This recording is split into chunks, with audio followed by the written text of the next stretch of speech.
I'm just going to give a little insight into really how it is dealing with the perping in a family dynamic and really how I've been maneuvering around these things. And it's almost 1 o'clock in the morning, so not really trying to talk too loud where I'm at right now. But it's like with the whole organized stalking and the gang stalking thing, you kind of realize how there are people in your life, even if it's family, whoever they're associated with. In my case, it's like people already never liked you and already were jealous or envious towards you without a cause, without a reason. Like, these people will act like you did something to them that was so bad. You know what I mean? These people will act like you deserve what they're perpetrating against you. And really, I'm gonna just put it down like this. My stepdad and his son have never liked me from the beginning, right? And all my other siblings and my narcissistic mother, they perp too. But in these dynamics, you can notice which ones hate you more with a passion. I'm talking about if I'm smiling, in a good mood, positive, like they got a shit face, always frowning, always trying to put on a mean mug, like they're so hard and tough. And my stepdad has a criminal background. He did half his life in prison for murdering somebody.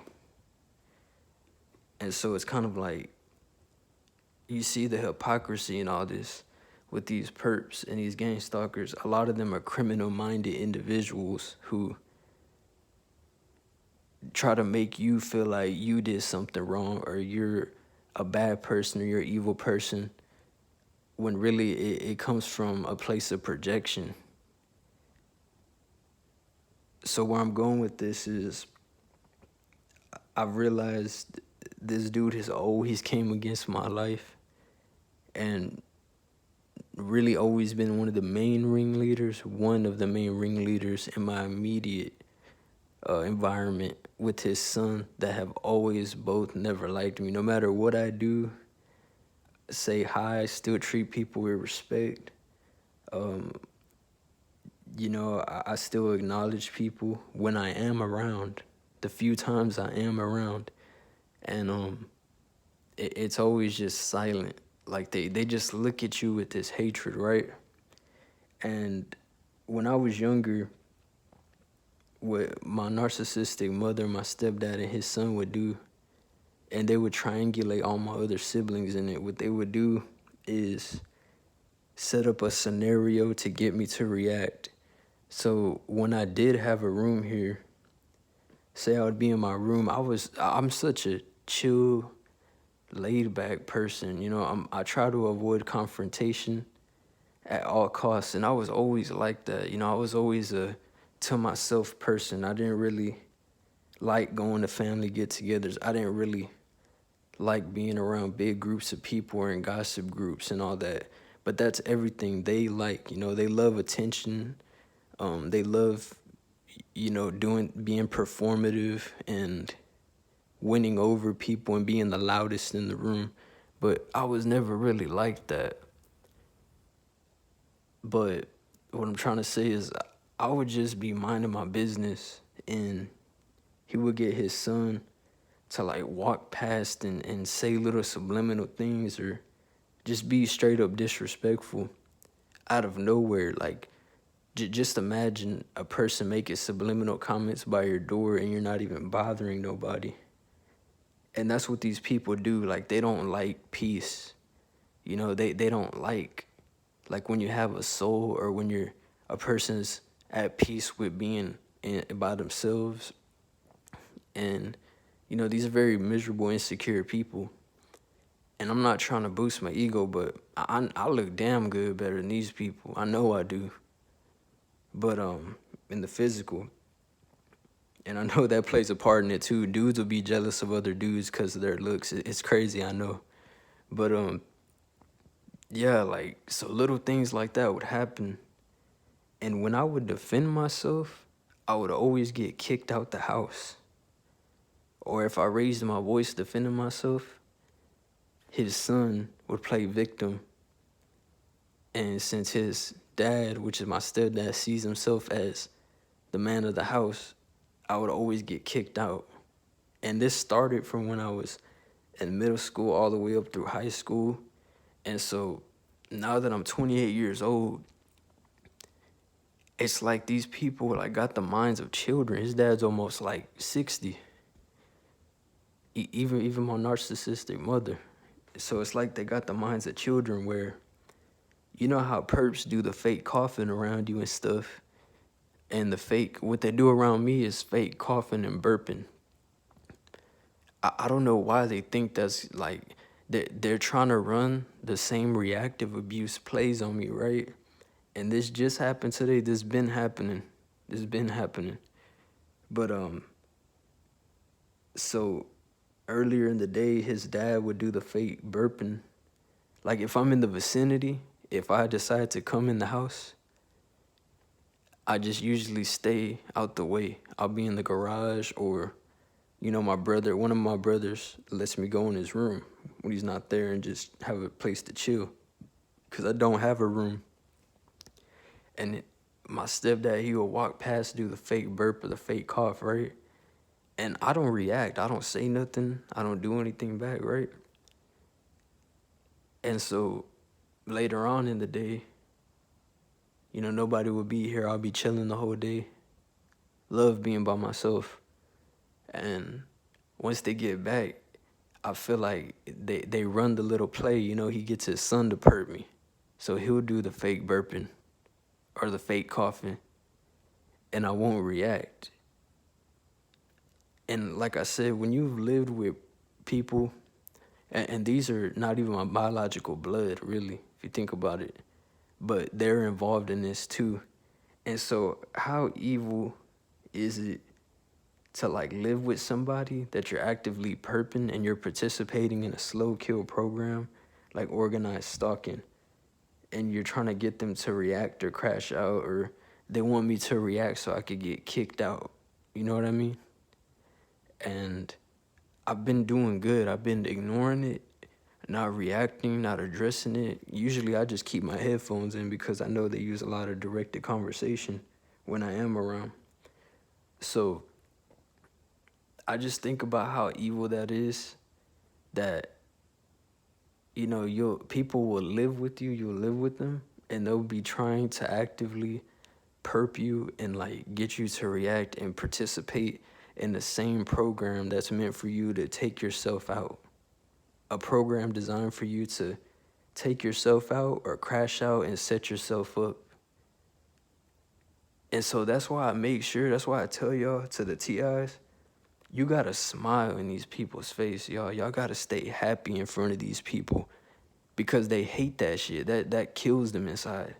When they see that you're still making it through this program and you're still pushing and you're happy and you're still full of joy no matter what, you're already past the sensitization, and you just know that no man is gonna stop the plan and purpose you have for your life. They may throw little roadblocks. They may come against your jobs. They may, try to sabotage your next moves, like how they came again. One thing these people love to do, especially the family, they love to come against my money in my pockets.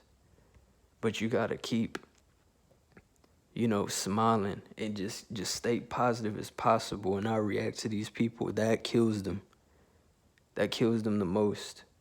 So I just wanted to say that that's one major thing I deal with, and it could be worse, but I'm just saying that, they've been trying to get me to react, and they do little childish shit like that, man. Imagine a dude who's almost 60 years old doing that. and then coaching his son to do it, and you live with both of them. And every time you see them and they see you, they just frown and make a mean mug like they're so hard and tough. But I don't fear no man just because you did prison time or you did something in the past or you're covered in tattoos and you think you're hard and this and that, because at the end of the day, you're a coward who sold out to become a perp and to perp innocent people and do things from a hidden place and put agendas and gossip. You are grown men coaching your children to perp, and then y'all are grown men gossiping like women, man.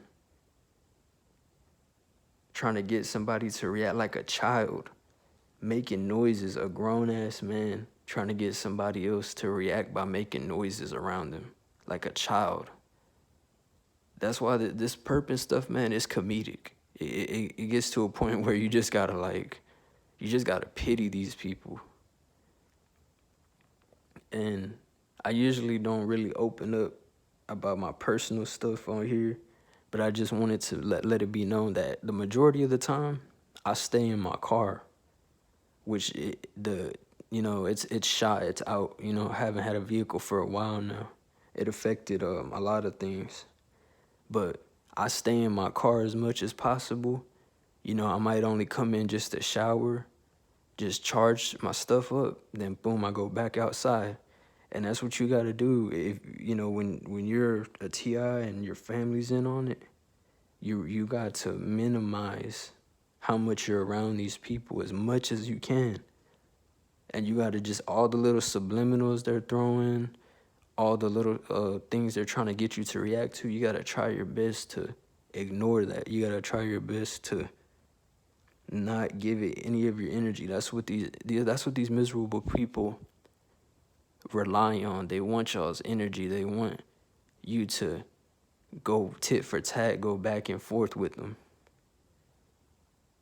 And so far, I mean, I've been doing good. I don't want to speak too soon, but I've been doing pretty good at ignoring them. And that's why I notice the more you ignore them, it's like they push more to do it. And I know that they're receiving orders from somebody else to do these things. So I know it ain't just coming from them, but this is what they sold out to become. And another thing I want to say is, you know how the world is so backwards? It seems like the fakest people, like these people doing this shit towards me, the fakest people seem to get the most acceptance in this fake-ass society by a bunch of other people who enable these behaviors that are just like them deep down. And the realest people get targeted and ostracized and outcast because, let's face it, most people are fake and performative. They're not authentic. They don't speak from the heart. They're not going to tell it and give y'all the raw truth how I'm telling you right now in this video. So to anybody who bears witness to my existence and what I have said on my videos, you probably won't ever get this again. And I'm the only one who can tell my perspective and my story, because when I'm gone, they're going to twist everything.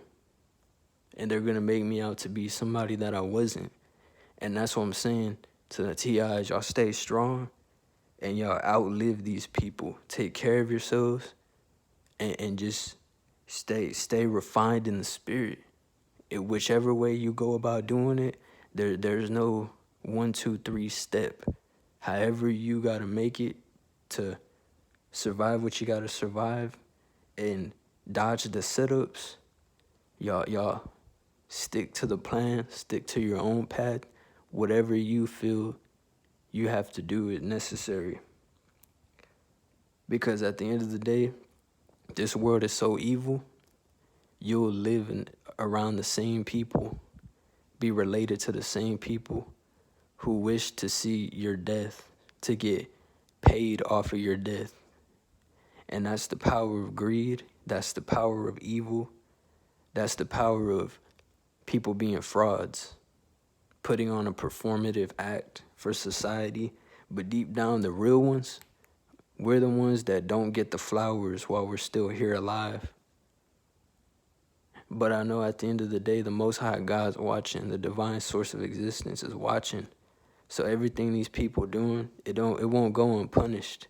And I guarantee you, I'm gonna see y'all on y'all's back in that casket before you ever see me on mine.